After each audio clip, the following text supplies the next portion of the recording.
Lecture du livre du prophète Isaïe. Consolez, consolez mon peuple, dit votre Dieu. Parlez au cœur de Jérusalem. Proclamez que son service est accompli, que son crime est expié, qu'elle a reçu de la main du Seigneur le double pour toutes ses fautes. Une voix proclame « Dans le désert, préparez le chemin du Seigneur.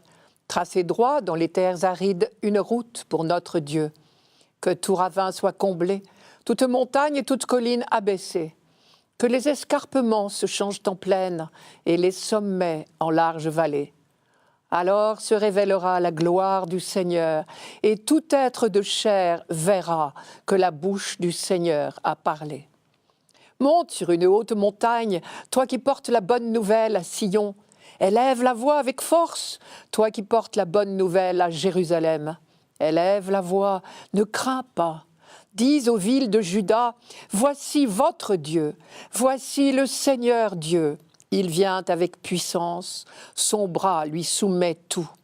Voici le fruit de son travail avec lui, et devant lui son ouvrage.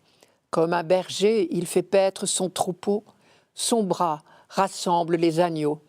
Il les porte sur son cœur, il mène les brebis qui allaitent.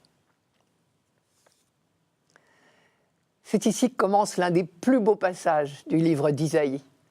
On l'appelle le livret de la consolation d'Israël, car ces premiers mots, vous les avez entendus, sont « Consolez, consolez mon peuple, dit votre Dieu ». Cette phrase, à elle toute seule, est déjà une bonne nouvelle extraordinaire, presque inespérée pour qui sait l'entendre. Car les expressions « mon peuple »,« votre Dieu » sont le rappel de l'alliance. Or, c'était la grande question des exilés. Pendant l'exil à Babylone, c'est-à-dire entre 587 et 538 avant Jésus-Christ, on pouvait se le demander. Dieu n'aurait-il pas abandonné son peuple? N'aurait-il pas renoncé à son alliance? Il pourrait bien s'être enfin lassé des infidélités répétées à tous les niveaux. Tout l'objectif de ce livret de la consolation d'Isaïe est de dire qu'il n'en est rien.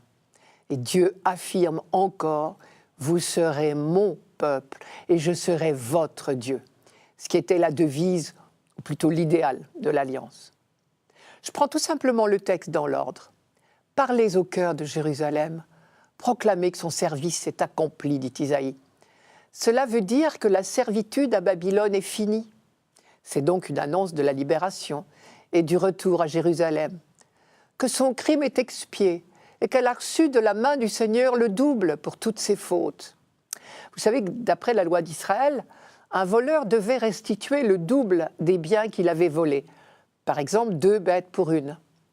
Donc, parler au passé de cette double punition, c'était une manière imagée de dire que la libération approchait, puisque la peine était déjà purgée. Et ce que le prophète ici appelle les fautes de Jérusalem, son crime, ce sont tous les manquements à l'Alliance, les cultes idolâtres, les manquements au sabbat et aux autres prescriptions de la loi, et surtout, pire encore, les nombreux manquements à la justice. Et encore plus grave que tout le reste, le mépris des pauvres. Le peuple juif a toujours considéré l'exil comme la conséquence de toutes ces infidélités. Car à l'époque, on pensait encore que Dieu nous punit de nos fautes. Une voix proclame « Préparez à travers le désert le chemin du Seigneur ». Vous vous rappelez? Déjà une fois dans l'histoire d'Israël, Dieu a préparé dans le désert le chemin qui menait son peuple de l'esclavage à la liberté, traduisez de l'Égypte à la terre promise. Eh bien, nous dit le prophète Isaïe, puisque le Seigneur a su jadis arracher son peuple à l'oppression égyptienne, il saura aujourd'hui de la même manière l'arracher à l'oppression babylonienne. Tracer dans les terres arides une route aplanie pour notre Dieu, et le prophète continue pour nous dire que tout ravin sera comblé, toute montagne, toute colline seront abaissées, et que tous les passages tortueux deviendront droits, et même les escarpements deviendront plaines. Il faut se souvenir que c'était l'un des plaisirs du vainqueur que d'astreindre les vaincus à faire d'énormes travaux de terrassement pour préparer le passage du cortège lors de la grande fête annuelle du dieu Marduk. Pour ces Juifs croyants, C'était l'humiliation suprême et le déchirement intérieur. Alors Isaïe, chargé de leur annoncer la fin prochaine de leur esclavage à Babylone et le retour au pays, leur dit « Cette fois, c'est dans le désert qui sépare Babylone de Jérusalem que vous tracerez un chemin. Et ce ne sera pas pour une idole païenne, ce sera pour vous et votre Dieu en tête. » Je continue le texte. « Alors la gloire du Seigneur se révélera et toute chair verra que la bouche du Seigneur a parlé. » On pourrait traduire « Dieu sera enfin reconnu comme Dieu et tous verront que Dieu a tenu ses promesses. » Comme un berger, il conduit son troupeau. Son bras rassemble les agneaux.